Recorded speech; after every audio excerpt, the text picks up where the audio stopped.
Hi everyone, I'm here with Dr. Incledon in Scottsdale in Phoenix. We've been talking over the last day or so and he's just been telling me story after story about how he's helped people with various cancers.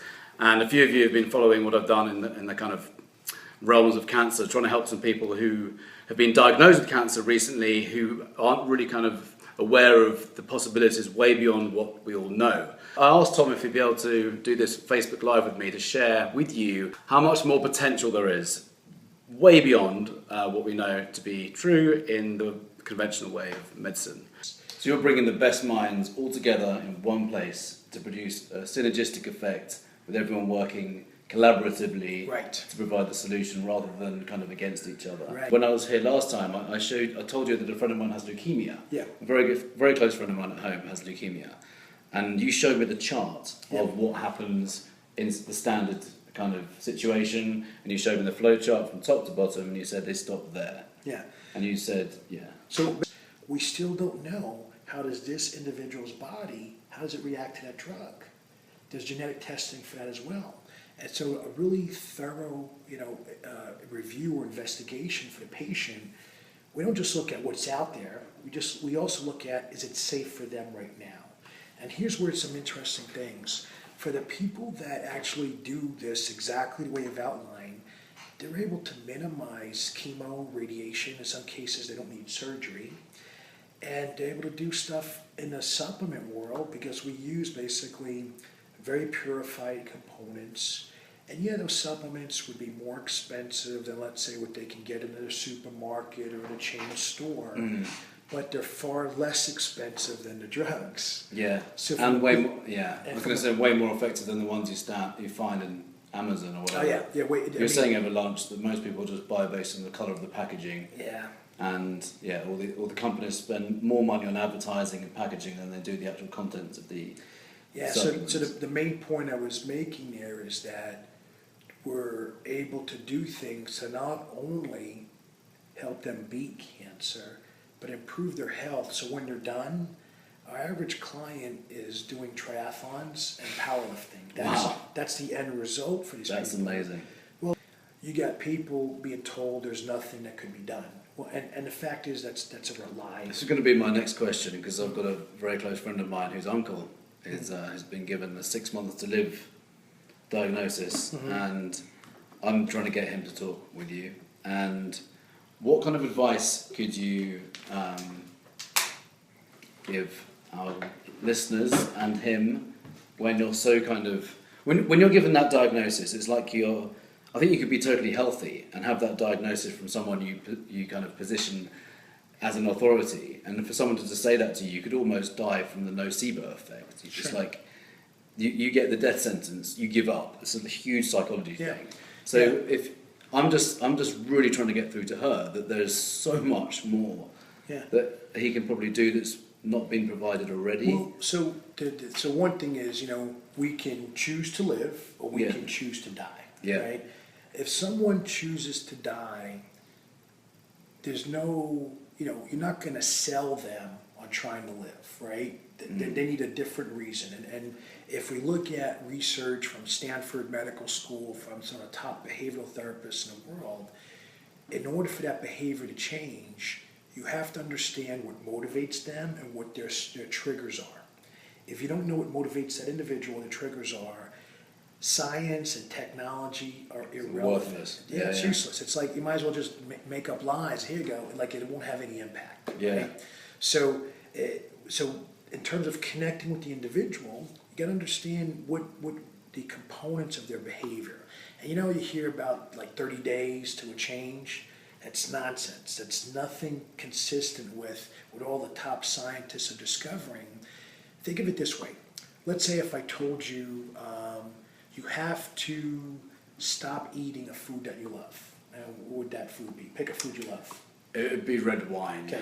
So you love drinking red wine, and I tell you, you can no longer drink red wine the rest of your life. Do you think it would be possible to commit to that for the rest of your life? I'd find it a huge challenge. Yeah, it'd be a huge challenge. Great. Now, let's think of it differently. Let's say someone you love, their life is on the line. And if you ever drink a glass of red wine again, they would die.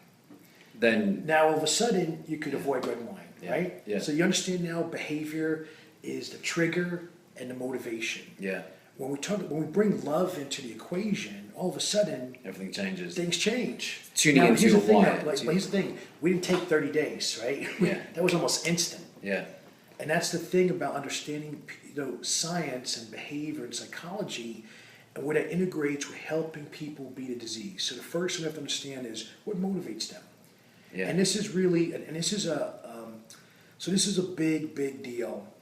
When I sit down with my friends and my family, and we talk about how do we plan for a healthy life, all the way to the end. The one thing people need is whoever their loved ones are, they need to get together and say, look, God forbid if something happens to me, here's what I expect you to do. Because here's what happens. Once people get sick, their motivation and their mental energy starts to go down.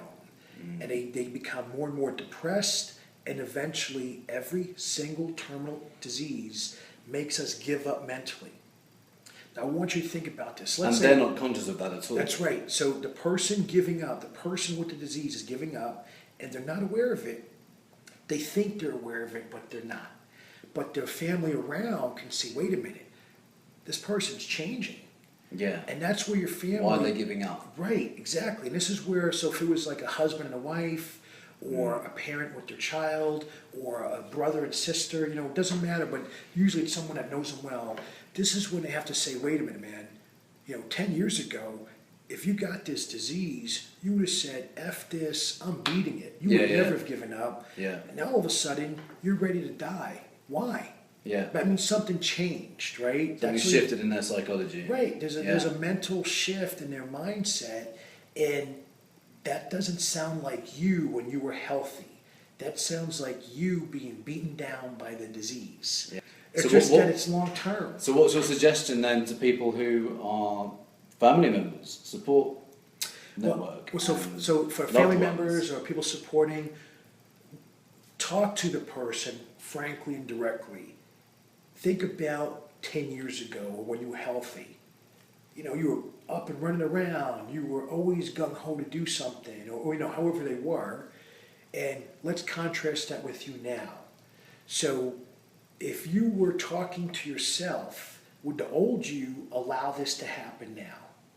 And most of the time, this person, let's just say the person with cancer, if they could talk to themselves 10 or 20 years ago, their younger self would have said, don't give up, fight it out. Absolutely. And now you're faced with this thing, okay, now if we're committed to beating cancer, now what's the best strategy? Well, the best strategy is, let's look at what didn't work, let's look at what's available that's out there, and let's figure out how to integrate a plan that's practical. And practical means, one, you can afford it without going bankrupt.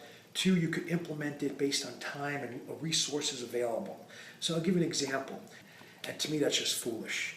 I don't mean to put any other professionals down, but it doesn't make sense to keep doing something that isn't working.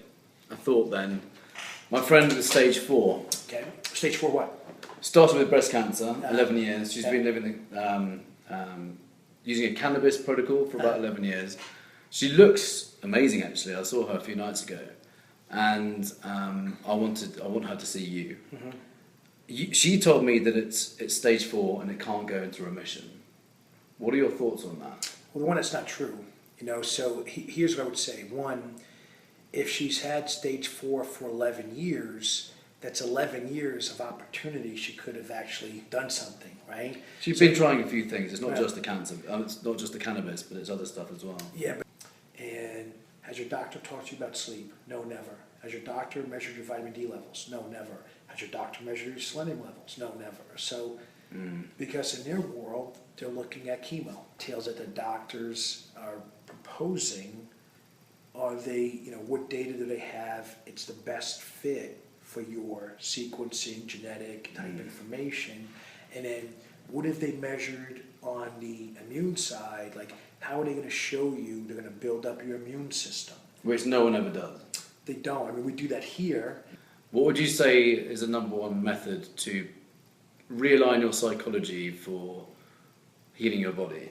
That's, yeah. Yeah, if they don't have a why, the one thing we learned from the people that live the longest on planet Earth, they have a purpose. Yeah. And we want to study them. We want to study their mindsets. Yeah. The mindset is everything, isn't it? Well, because they Without- figured out how to survive despite lack of exercise or inadequate nutrients. Yeah.